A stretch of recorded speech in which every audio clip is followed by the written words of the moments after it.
Now, I had done a video before regarding Donald Trump, and Donald Trump, in that video, I stated he doesn't know a damn thing about black people other than he doesn't like them.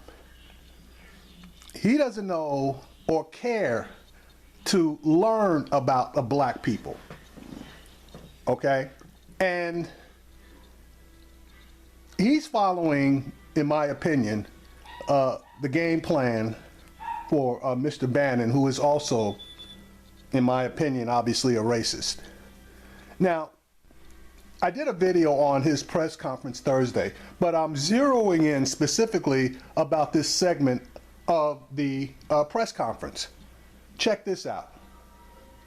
Are you going to include the Congressional Black Caucus and the Congressional Black Caucus? Well, I would. I tell you what, do you want to set up the meeting? Do you want to set up the meeting? No. Are they friends of yours? No, set up the meeting. I know some of them, but I'm sure. Let's go set up a meeting. I would love to meet with the Black Caucus. I think it's great, the Congressional Black Caucus. Yeah, okay, he slipped because he said the Black Caucus, and then he went to correct himself by stating the Congressional Black Caucus. Number one, you have all kinds of staff, including your bed wench, Omarosa Manigault, who is supposed to be in charge of your outreach and diversity program. So if anything, what you should have done, if you didn't know anything about it, was to state that you were going to have her contact them. Now, with that being said, they already contacted Donald Trump. They sent him a letter the day before he was sworn in. And for some unexplained reason, his administration never responded. Here's a segment from AM Joy that I think is going to be quite informative.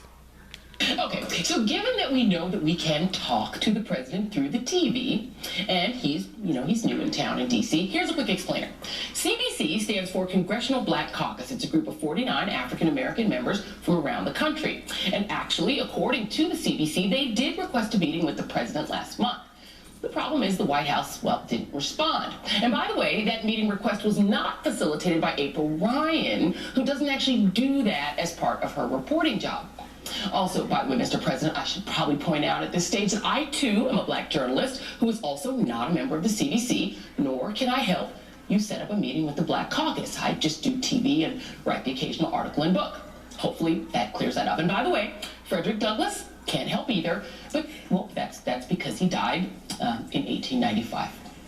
Joining me now is April Ryan, the White House correspondent for American Urban Radio Networks and author of At Mama's Knee, Mothers and Race in Black and White. And all right, and if you didn't know what that segment was about Frederick Douglass, on February the 1st, the first day of Black History Month, Donald Trump was making a statement about Frederick Douglass, who he obviously didn't know anything about, and stated that Mr. Douglass's work, it was continuing to be, it was going to continue to be more and more recognized, i.e., he made the inference that Frederick Douglass was still alive. He knew absolutely nothing about Frederick Douglass. And given the fact that he's from New York, and Frederick Douglass Boulevard is one of the main roads on the other side of Central Park from where he lives, you would think that maybe he might at least know a little bit about the guy. And, you know, something, not necessarily, all right, but he should have realized, since the street was named for him, that he was deceased. And political marketing consultant Tara Dowdell. Now, no, not all black people are friends, but we, the three of us, do happen to be friends. So we don't, not every black person knows each other, but we, particular three black people, do know each other. So let's have a little conversation. Tara's laughing at you. I'm going to start with you, April, because wow. What a moment that you had with Donald Trump when he seemed to suggest that you could set up a meeting with the Congressional Black Caucus as part of your job with American Urban Radio Networks. What was going through your head when you heard that? You know, it was about my journalistic integrity. I was shocked, and everything else kind of paled after that. And I just wanted to let it be known that is not what I do. I don't set meetings up. But at issue, I really wanted to find out what he was saying about the Black agenda, and that was one of his platform pieces, a fix to inner city America. And he gave me some of his categories. He said education, he said health, and he said trying to combat the issue of crime in some cities like Chicago. But now the devil is in the details. What would he do to help bolster that? And that's one of the reasons why I asked about the Congressional Black Caucus meeting with him, because they have been doing the heavy lifting on these issues as a collective group since 1971. Right. So the issue really, it's, that moment happened, but there are bigger issues, for Black America, who has the highest numbers of negatives in almost every category. Yeah, and Tara, there was actually a history here to what April was asking the president. The Hill has written a piece about Congressman Elijah Cummings did confirm that Donald Trump did invent this story, that he specifically canceled a meeting, and he said it was a made-up meeting. Now, the CBC did send a letter to Donald Trump on the day before the inauguration on January 19th, and it's a letter in which they talk about the fact that they tell the president, if you're serious about addressing issues in the African American community, you'd be wise to tap into the decades of expertise held by members of our caucus. It's my sincere hope you'll accept this invitation to engage in an earnest effort to work together on these issues. The letter was signed by Cedric Richmond, who's the current chairman of the CBC. And then I'll read one more thing. There was a tweet by the CBC after that press conference in which it said, "Hi, we're Donald Trump, we're the CBC. We sent you a letter on January 19th, but you never wrote us back." And they sent him a letter again. So Trump... So hopefully, well, in all actuality, I waited a couple of days before doing this. Donald Trump does, I guess, read his tweets, and somebody at the White House has now reached out to the Congressional Black Caucus in an attempt to set up a meeting with them. What are your thoughts? So many things to unpack here. Yeah. Number one, what I found was particularly striking was he didn't seem to know who the CBC was. Yes. That's number one. He seemed to be trying to register and figure out who they were. And I think that was part of why he said, "Are they friends of yours?" Because he didn't even understand the relationship. Right. So that's number one. Number two, his view of African Americans, and this is something I continue to press and I will continue to press, is grounded in racial stereotypes. Yeah. So he is going to make policies based on a set of beliefs that are grounded in racial stereotypes. And while the African American community, we certainly have our economic challenges, our socioeconomic issues, I'm not going to discount that. But writ large, our community is doing very well. Positive things come out of our inner cities. Yes. And we need to make sure that we're not allowing him to paint the African American community broadly as a criminal, lazy community. Because that hurts our community and our ability to continue to lift ourselves up socioeconomically. No, and that's a really important point, April, because it does seem that every time that Donald Trump makes a pronouncement that has to do with African Americans, it's rooted in this idea that all African Americans are living in poverty and blight and under the threat of constant violence. I mean, you're interacting with him and with his team more than most of us. Is that the sense you get broader beyond Donald Trump from his team? Because let me let you hear what one member of Congress had to say. Hakeem Jeffries, he spoke to our own Katie Tour, and he was talking actually about your press conference, but this was him talking not just about Trump, but about his team. Take a listen.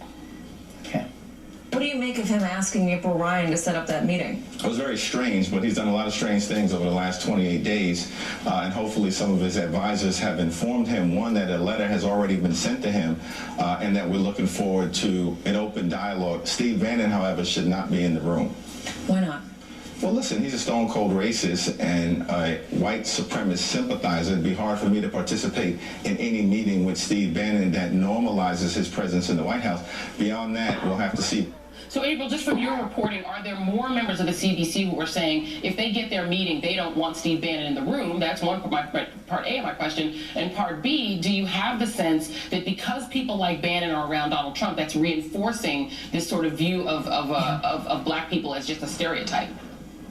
Well, I haven't heard anyone else beyond Congressman Hakeem Jeffries say that, but I've also heard from Cedric Richmond, who is the head of the CBC, who says he will have, they are going to have this meeting because the White House did reach out to them not long after that press conference Thursday. They're trying to pinpoint a date and time, but they're going to press their agenda issues. Now, when it comes to the seats at the table, I'm thinking back to something that Shirley Chisholm said, the first black woman to run for president in 1972. She said, if there's not a seat at the table, bring a folding chair. But see, the problem is we don't see a diverse cross-section of people at the table. And when it comes to African Americans, there are just a very few, less than 5, maybe 2 that really we know that have this president's ear. And there's more of a diverse population of people in the Hispanic community and the black community than those that he has at the table. So he needs to hear more. I mean, former President George W. Bush had the most diverse Republican administration than any other Republican. So, I mean, he is not following the lead of that last former Republican president. And if you talk about who has his ear, Tara, you have Omarosa Manigault, who is in the Office of Public Liaison. You have Ben Carson, who he stashed at HUD, even though he's a neurosurgeon, has nothing to do with it. I mean, you talk about him just dealing in African-American stereotypes, having them at the table only as representative of African-Americans, and then having Bannon around. How does that help him? Right, exactly. Well, see, his belief system is people like Ben Carson, people like Omarosa, he sees them as outliers. So he sees them as these are exceptional people, but this is not how the African-American community is generally. That's how it was on The Apprentice. The African-Americans that were selected to be on The Apprentice were recognized as being exceptional, but it was there was a core belief that as a community as a whole, that exceptional people are outliers, which we know is not true. Yeah. And so I think that the problem is when you don't have enough people around you, diversity, and this goes beyond just Trump, but we're talking about Trump right now. When you don't have enough diverse people around you, then it makes it easier to reinforce your worldview. Yeah. And that is what we're seeing play out, and that is what is so dangerous, particularly for the African-American community. Yeah, absolutely. All right, well, thank you both, April Ryan and Tara Dowdell. April, I know you don't want to discuss it, but do you have any comment that you want to give us about this whole story that was in the Washington Post last week about you and Omarosa? Do you have any comment on it that you want to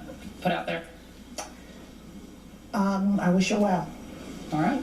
We'll leave it at that. All right, Tara. All right, in case you weren't aware of what went down between April Ryan and Omarosa Manigault, there was a press conference, and Trump was, well, actually it wasn't a press conference with Trump. It was a meeting that the various reporters attended where Trump was pushing, one of his, I'm calling all these people in so I can get a photo op.